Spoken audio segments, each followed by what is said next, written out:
UFC Fight Night, Sandhagen versus Figueiredo, and I'm here to give you my instant reaction and breakdown of each fight that happened on this card. Starting off first with our favorite fight of the night, of course, Juliana Miller versus Ivana Petrovic. I actually got this one wrong. I was very confident on this pick, and I actually forgot that Juliana Miller had surgery on her hand. So when the commentators announced that before the fight started, I was actually even more confident. And yeah, Ivana Miller just or not Ivana Miller, what the hell, Ivana Petrovic, she sold, bro. She just basically showed. The first round was all her, and then the last two rounds, Juliana Miller just controlled her the entire time. I mean, shout out to Juliana Miller. She really needed this win. She's been through a lot. Shout out to her. Moving on to Thomas Peterson versus Don'Tale Mayes. I did pick Thomas Peterson to win, and you know, I said also that he was gonna take him down like in around the 2-3 minute mark, and Don'Tale wasn't gonna get up.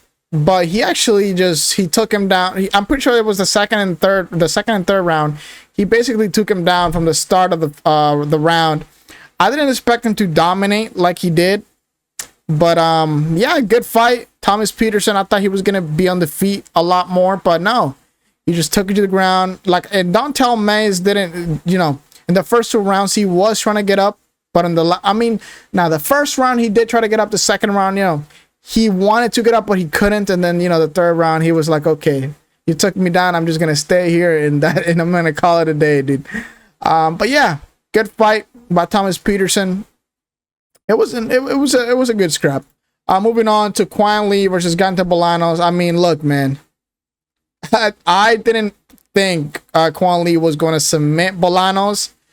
But on top of that, the referee, brother, I saw when Bolanos went to sleep. You saw when he went limp, and the ref was looking straight at him, dude. And he held that for like a good 5-10 seconds. Like, he was out, and he was still, bro. Quan Lee had to look up at the ref. Are you gonna stop this fight? I was literally screaming, ref, he is dead. He is dead. He was still holding him, man. And the referee was just looking at him, just limp. But look, man, I did pick Quan Lee by decision. He submitted him. Absolutely amazing. Yeah, I mean, I don't know what else to say. I guess Mini Ilia Topuria lost, I guess. I don't know. Moving on to Mariana Rodriguez versus Robertson. This was actually a very good fight. I absolutely enjoyed this fight. Robertson by TKO, ground and pound, man. Mariana Rodriguez, I guess she retired, and she was like doing like a shameless plug. She said that she's gonna put her gloves up for auction to contribute to her. I'm pretty sure it's a gym that she's trying to like build or something like that. And then she acts like Dana White for money. Like what? I don't know. I'm pretty sure she was gonna get cut after this fight, so she might as well just quit. So she doesn't say. So people don't say they cut her, but I'm pretty sure she was gonna get cut. But yeah, good win by Robertson. I picked her. This was actually a very fun fight to watch. Moving on to Ryan Loder versus Bekoev. Azmat Bekoev. I can't pronounce those names to save my life. But man, look, I'll tell you something right now. I did not expect Azamat to knock out Ryan Loder. I'll tell you that right now, my boys. The first time he wobbled Ryan Loder, you know, he kept pinning him, and he wasn't going down. I thought Azamat just had no power in him, but Ryan Loder has a bit of a good chin, you know. But in the second time he wobbled him or hurt him, you know, he went down, he folded him. Very fun fight to watch. I don't remember what round it was that he ended the fight, but good KO by Bekoev for sure. In round one it was, yeah, round one. Moving on to Yana Santos versus Miesha Tate. Oh man, look, Miesha Tate. When the fight started, when they were like about to do a fist pump, I think Miesha Tate like did a fist pump and then and she like threw a strike mad fast. It looked like it was like a fake type of fist pump. I was a bit surprised, but look, Miesha Tate came out very, very fast. But after like 2-3 minutes, you could tell that Yana Santos just had more testosterone in her, you know. I picked Miesha Tate. I got this pick wrong. But yeah, after the first 3 minutes, I was like, yeah, This fight is over, man. You can tell that Yana Santos definitely has more testosterone in her blood. And yeah, this fight is over. Yeah, that's what I said. In the last round, you know, she took her down one time and she almost submitted her. She was doing, man, if she just took her down one time in the first or second round, man, we probably would have we definitely would have had a different result, but she just couldn't take her down. So yeah, Yana Santos for the win. Moving on to Jeremy Stephens versus Mason Jones. This was actually I actually like this one. I actually quite like this one.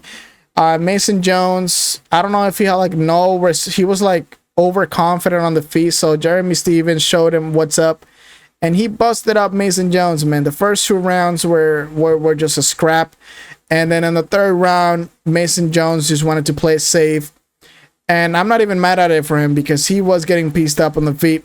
But Mason Jones was just ragdolling Jeremy Stephens at the end of the fight. He was just taking him down when he wanted to. You could see the power difference, the strength difference between them every time Mason Jones took him down. It was like it was a big strength difference. But yeah, I picked Mason Jones just in case you're wondering. Moving on, Cameron Smotherman versus Sidney. I'm not even gonna lie to you. This fight, I don't even remember unanimous decision. I mean, Sidney stayed basically on the outside the entire time. Cameron Smotherman wasn't even throwing I mean, he threw combinations, don't get me wrong, but he didn't throw enough combinations. This guy thought he was like Ngannou. He was looking for like a one-punch knockout, but he never got it. Sidney definitely had the speed advantage. He had good low kicks, good inside low kicks. Yeah, I mean, it was a good fight. I said that this fight was going to be basically what's going to happen in the Corey Sandhagen versus Figueiredo fight. I said that when this fight was happening. And yeah, moving on to Montel Jackson versus Daniel Marcus. Thank God. We need to cut Daniel Marcus, bro. This guy's actually trying to be the next Mario Bautista. I don't want to see this guy fight, man. This guy's a freaking fraud, brother. Literally a fraud, man. You know, good for Montel Jackson. Yeah, 3-0. That freaking fraud, Daniel Marcus. Bro, when this fight ended, I literally tweeted, cut Daniel Marcus, bro. Because this guy's so boring, man. 17-0 fraud. That's what he is, a 17-0 fraud, dude. This guy thought this was boxing. This guy thought it was actually boxing, having no names on his resume. Just stacking no names, man, to act like it. No, brothers, this is not boxing, man. Eventually, you have to fight someone that's actually good, and look at now. You don't have that anymore, Daniel Marcus. Moving on. I mean, of course, you know I picked Montel Jackson, by the way. This was actually a very good fight, an on-off. Both 38 years old. I picked Daniel Rodriguez. I went safe, and I just picked decision by D-Rod. And yeah, D-Rod delivered in the last round, man. He threw like a 5 combination. Why can I speak right now? Jesus Christ. A 5 strike combination, and he just got him with he got him with the first one, then he got him backing up, hit a left boom, and he dropped him. Ponzinibbio, for some reason, he like argued that he was all right, but when he got up, he literally started wobbling. It was like the Wayne Lee situation. You know, she started arguing right when she got up, but she was wobbling against the cage and stuff. But you know, good stoppage. Yeah, pick D-Rod. Good fight though. Very good scrap. Moving on. Oh my goodness gracious, bro. Do you guys remember a time where Bo Nickal said he was top 10, boys? Do you remember a time where Bo Nickal said he could beat Hamza, boys? Oh my goodness gracious, man. Like, I'm gonna be honest with you guys, dude. I don't think Bo Nickal has the grit. Like, I actually don't think he has the grit to be a UFC fighter, man. This was such a big fraud check, dude. And don't get me wrong, man. I picked Bo Nickal to win this fight. I didn't think Bo Nickal would lose to Rainier the Ritter. Like, I think we'll lose to the big names, you know, Hamza, but not Rainier the Ritter, bro. I cannot believe what I was looking at. And then Rainier the Ritter basically he just outplayed him everywhere. He made him go for the guillotine. He outplayed him there. He just destroyed him in the clinch, man. Those body shots were absolutely insane. When I saw the first two body shots, like the first two knees to the body, I was like, okay, man, Bo Nickel, this is gonna be definitely a very, very hard fight for him. But I did not expect it. I did not expect Rainier the Ritter to stop Bo Nickel, dude. This is just a fraud, bro. This is such a big freaking fraud check. I don't even know what to say, man. I mean, what are they? I mean, the American wrestlers are just gonna get talked down to death now. I mean, yeah, man. I just have to. I thought Bo Nickel was just a generational fighter, generational wrestler. But no, man, this guy's absolute ass. He's just absolute ass, man. I know he lost one fight. I get it. We MMA fans overreact. You know, if you guys remember correctly, Triple C actually lost to DJ, but that's DJ we're talking about. Bo Nickel lost to Rainier the Ritter. I know he's in a 6-fight winning streak and all that stuff, but there's levels to this, boys. Bo Nickel, I don't even know what to say about it. I can't even defend him. Like I literally can't even defend him. But yeah, I don't think Bo Nickel, how do I say, I don't think he has the grit. He just doesn't have the grit to become a great fighter in the UFC, man. All hyped. He's gonna get a lot of hate, man. He's gonna let a lot of hate. He's gonna get a lot of hate, bro, because he's been talking, bro. He's been talking a lot on podcasts. He's been cocky as hell. And don't get me wrong, like, I didn't hate Bo Nickel. Like, you know, talk your shit. You know, you're a you're coming to the UFC. I get it. You know, I get it. But man, you're gonna get a lot of hate, brother. The thing with is, if you talk the talk, man, you gotta walk the walk. And Bo Nickel got fraud checked, dude. I couldn't believe it when I was watching it, but hey, I guess things happen. But we move on. I got this pick wrong, obviously. But yeah, look, man. I didn't even see, like, even if Rainier the Ritter did win, I didn't even see it happening that way. You know what I mean? Like, that's the way he won is what shocked me too. Like, big part of it. But I guess things happen, man. Moving on to the main event of the evening. I mean, I've been saying that Deiveson Figueiredo is just an old man, and that's what he is, dude. He looked like an old man when he did his walkout. He looked like he just woke up from a nap. I'm not even trying to be funny. He looked like he just woke up from a nap just to get his paycheck and leave. The first round confirmed it. This man looked so weird. I don't know what was happening.